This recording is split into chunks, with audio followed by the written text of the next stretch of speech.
Education Administrative and Training Professionals. She's been working in the New York City Department of Education for 17 years.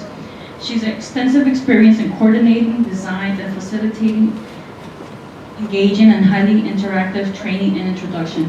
She's also part of the programming coordinator assistance and conducting training over 8 years now. So can you please welcome Regina Jones.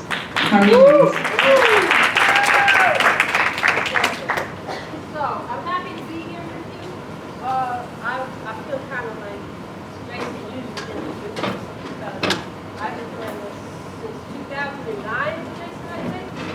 So I really look forward to it because I just find that the folks who were part of the Student Leadership Academy program are very unusual in terms of the involvement and the commitment. And so I really come away with maybe doing that. But I hope somebody that. Don't be shy. These three things. You coming over here, Roger? You got to participate. Come on.